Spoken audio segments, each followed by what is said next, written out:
Hello everybody, Danny Music Man here and welcome back to the channel. I hope all of you have had a fantastic day today. Guys, we're talking about a potentially controversial subject. Now, I know the world today is full of controversial subjects. You'll find any of them anywhere, anytime. And today we're going to add that fuel to the fire because we are talking about Now and Then and how potentially a fan-made version from a long time ago might be superior to the actual official release from 2 years ago. So for those who don't know, Now and Then was an old John Lennon demo from like the 1970s that it was one of the 3 songs that years later in the mid-90s when the Beatles were doing the Anthology project and they busted out the old tapes for Free as a Bird, Real Love, and Now and Then. Now and Then was one of the 3 songs that was supposed to be, remade and done as a Beatles song for the Anthology project. So as we know, Free as a Bird was on Anthology number 1, Real Love was on Anthology number 2, but Now and Then never actually made it to Anthology number 3 and was never released for the longest time because basically George Harrison said that this is crap, and he was referring to basically the audio quality was absolutely terrible, and it's like, we shouldn't do this, we'll just, we'll can it.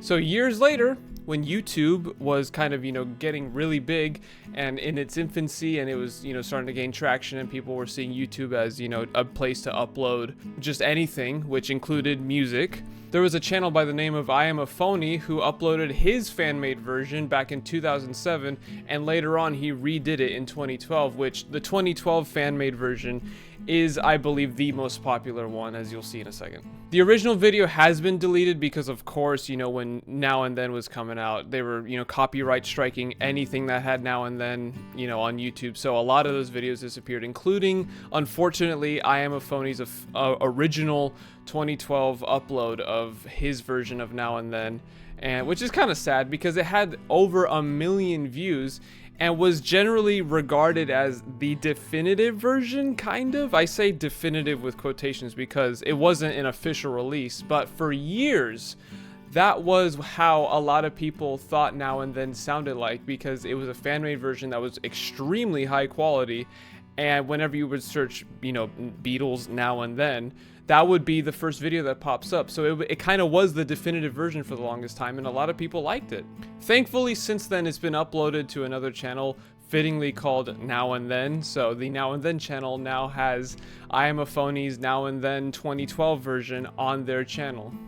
So, hooray. 2023, of course, saw the official release of Now and Then. It was a big deal. You were there. You remember when the Beatles uploaded their last song 2 years ago. It's like you remember where you were when JFK got shot. You remember where you were when Now and Then was released. So it was a big deal because we were finally going to hear the official release of Now and Then, and it was going to be the last Beatles song ever. And the final result was, it was all right. It was all right, in my opinion. But we're going to explore which one was better, iamaphoney's fan-made 2012 version or the official Beatles release. Let's find out. So the fan-made version by iamaphoney is, I think, superb. It's on YouTube, so the audio is kind of compressed a little bit, so it's not exactly, you're not getting the best possible audio recording, but we'll take it though. It's well produced. I think the instrumentation is pretty lush and in line with a lot of what the Anthology songs sounded like. So in my head, when I hear the Now and Then fan-made version by iamaphoney, it sounds like that Anthology era sound. So for me, that's a big point for the iamaphoney version. And in my opinion, it doesn't sound like a fan-made version. Like if you played it for someone, they wouldn't know it's fan-made. It sounds official. It sounds really good. So that's a point for the fan-made version. I think the official version of Now and Then is it's good. I enjoy it, but I think, musically, let's talk about musically and sonically, I think the song is great. The actual Now and Then song itself is great. I love it. But I think the production is what really brings down the entire song. For example, I think the drums are way too loud on the official mix, and we'll talk about that later, but it sounds really abrasive at points, and there's not enough dynamics, and it's too modern sounding, and it doesn't sound like, what's in line with the Anthology stuff. Which, I mean, I get it because, it's 2023. It's not going to sound exactly like the Anthology stuff. But it just sounded way too modern. There's not enough dynamics. Everything sounds too compressed, and yeah, unfortunately, that's just kind of what happened. But still, though, even though the production is, in my opinion, faulty, I still enjoy listening to it every now and then.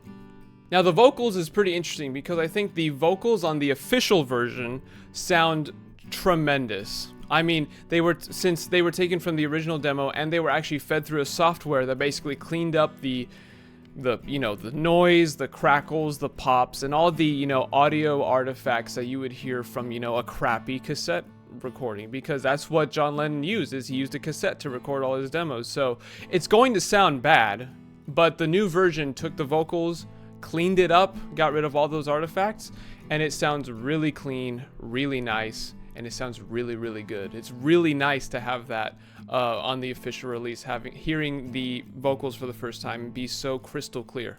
On the other hand, I think the vocals from the fan-made version are straight from the original. There was no cleanup, no, digital, cleaning up of any kind. It's straight from the original demo. What you hear, all the artifacts, the crackles, and the pops are all completely untouched, which that's not a bad thing in my opinion. In fact, I think the cassette version that you hear on the fan-made, the original, it actually adds a lot of color, and I think it adds a cool element to the song, like you're hearing a ghost almost, which that is kind of what you're hearing. So I think, and it falls in line too with all the anthology songs, Freezer Bird and Real Love. All of those songs have John Lennon's original cassette voice, which I think is really cool because I like that sound. It sounds like a ghost. It sounds cool. So for me, I don't know which one I prefer, because on one hand, I really like hearing for the first time the crystal clear John Lennon vocals on the official version, but also I really like the fan-made version that preserves the original cassette recording. So which one do I prefer? I don't know. I don't have a preference. I know it's true.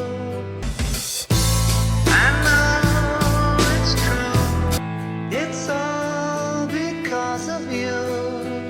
It's all because of you. Something else I want to highlight though is the backing vocals on the official release.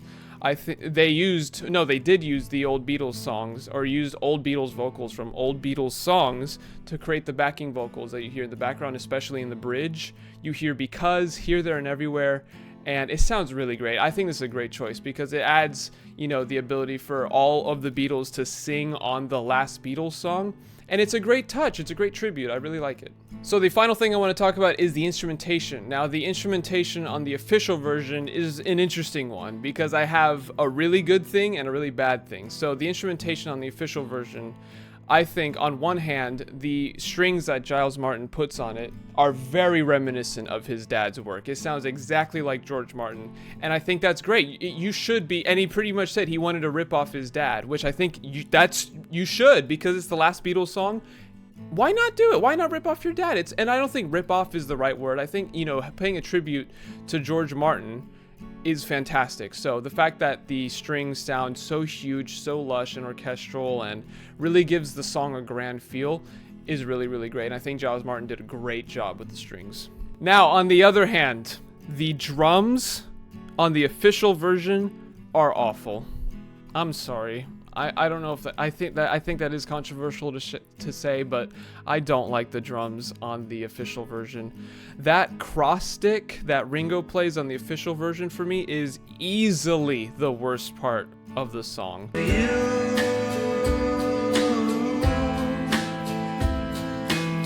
And I really don't like it. I'm sorry, guys. It's just hearing the thunk, thunk, thunk. I'll put in an example, but it's like, woo! The fan-made version is more balanced in my opinion. I think the drums are quieter, the vocals are a tiny bit quieter, just a little bit, and I think everything overall is far more balanced. And I think the fan-made version, as far as having everything at the right level, does a really good job. And one of the big things missing from the official version is that in the demo has the "I don't want to lose you" section, which the official version doesn't have, which sucks because I'm on that boat that everyone is like, oh, why did they omit the "I don't want to lose you" section? I agree. Why did they get rid of it? Because I don't like how it goes straight to the chorus after the verse. I really like the "I don't want to lose you" bit. It switches up the song, you know, different key change, very John Lennon-y, and it adds to that Beatles, you know, thing that they did where sometimes one song would sound like 3 songs, and I feel like this could have been a really good example of that. But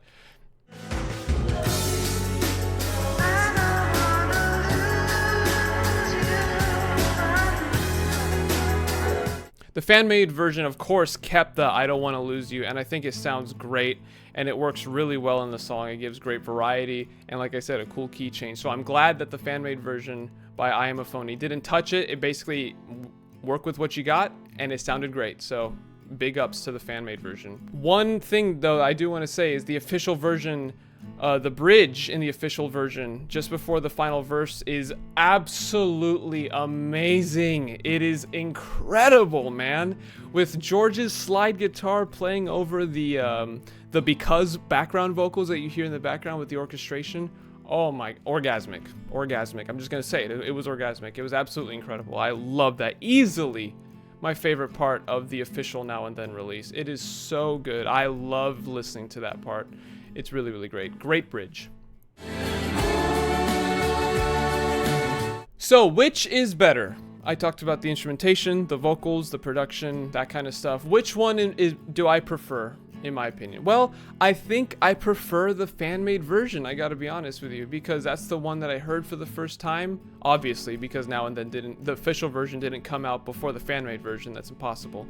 But I think the fan-made version keeps a lot of the anthology, you know, instrumentation, and it just makes some good choices. And I think iamaphoney's version is just the superior version, because there's just little things about the now official release of Now and Then that kind of irk me that the fan-made version doesn't. So in my opinion, I do think that the fan-made version, I have to say, is superior than the official version, and it elevates Now and Then for me, because there's people that might not actually like the song Now and Then, but I think the way that it's constructed in the fan-made version makes the song itself even better, the way it sounds with all the instruments. So guys, let me know what you think. Do you think I'm full of crap and the fan-made version is nowhere near as good as the official version? Or do you think also that the fan-made version is superior? Which one do you prefer? I would love to know, and please let me know what you think of the fan-made version if you have heard it, and what you think of the official version. Did you like it? Did you not like it? Please let me know. And anyways, guys, thank you very much for watching. I hope you enjoyed the video, and I will see you in the next video. Bye-bye.